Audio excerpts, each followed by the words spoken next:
Newsroom on Channel One Television. One of the stories we're looking at here, the Speaker of Parliament, through the Clerk of Parliament, has written to the Chairperson of the Electoral Commission announcing that the Kpandai Parliamentary seat has become vacant, necessitating a by-election pursuant to a decision of the High Court last week. Now, what's the reaction from the minority camp? Because, mind you, the Member of Parliament for Kpandai, Matthew Nyindam, is an MPP Member of Parliament, and this is going to further reduce the numbers of MPP members in the House. Let's speak to the Member of Parliament for Effia NPP MP, that is Isaac Boamah-Nyarko. He's joined us. You're welcome to Channel One Newsroom. Thank you very much, my brother. I hope you are doing well this evening. I'm great, thank you. Has the Minority Caucus been formally informed of the Clerk to Parliament's correspondence to the Electoral Commission declaring the Kpandai seat vacant? Not as I'm aware of. I also got to know of it this evening, earlier this evening. I see. It's not as if it is necessary that they tell you. The Speaker tells you anyway. This is a procedural action that has been taken pursuant to the Constitution, correct? That's so, because the Speaker through the Clerk to Parliament is only notifying the Electoral Commission of a supposed vacancy arising from the High Court's decision on the Kpandai elections petition. And so the Speaker through the Clerk to Parliament may be fulfilling a constitutional requirement, but from the minority point of view, we totally disagree. And then from a personal point of view, knowing the steps that we have taken to reverse this particular decision of the High Court, I'm very optimistic that victory will be ours at the end of the day. But the Speaker has been magnanimous, has he not? Because the Majority Leader immediately after the court decision announced or requested that the seat be declared vacant. The Speaker gave a 1-week grace period and said that there was a possibility of appeal, and so he allowed up to December 3 before communicating anything further to the Electoral Commission. In all fairness, the communication from Parliament happened on December 4, so we cannot really say that the Speaker has not been fair to your side and to the Honourable Matthew Nyindam. No, first and foremost, it doesn't lie in the mouth of the Majority Leader and Leader of Government Business to call for a vacancy in Parliament. That is the sole authority or mandate of the Speaker of Parliament.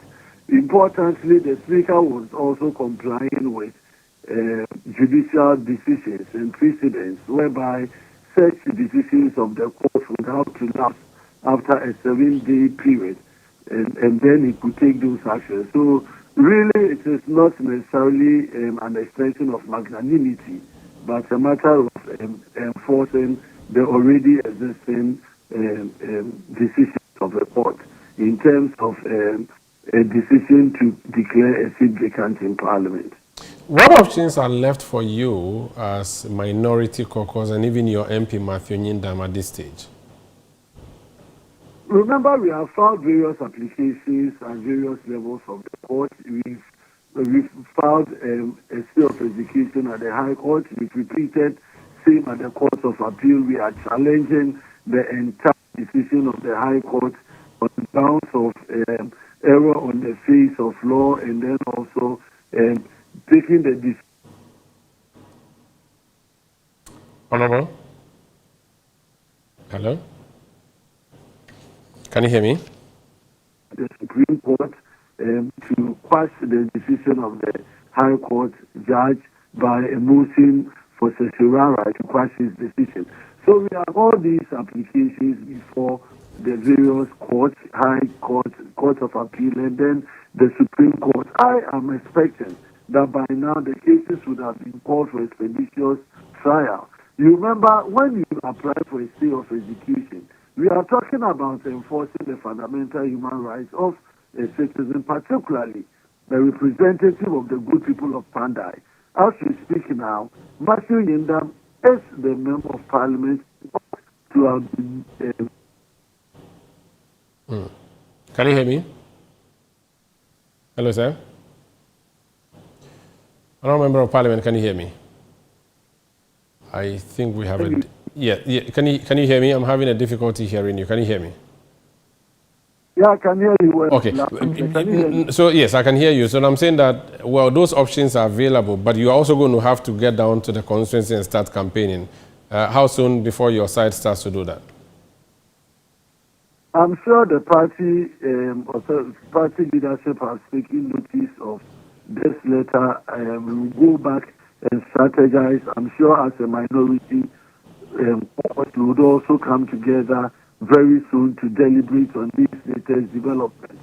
Of course, if we have to finally go for a contest in Kpandai, we are very poised to support Mashinindam.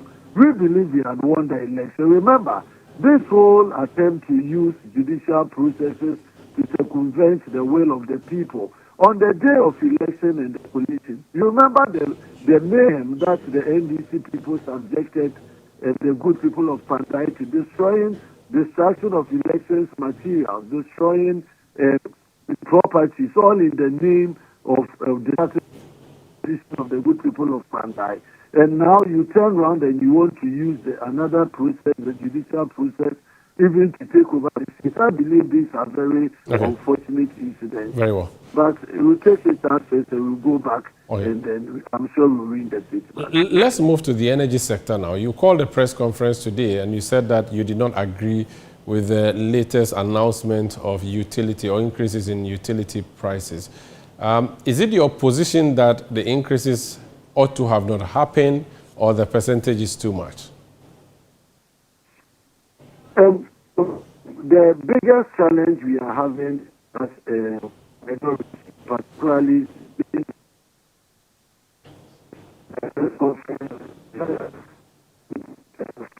Honorable, can you hear me? Can you hear me? Yes, your network is a bit dodgy. If you can restate that position, please. Okay. Can you hear me? Yes, please, continue. Okay.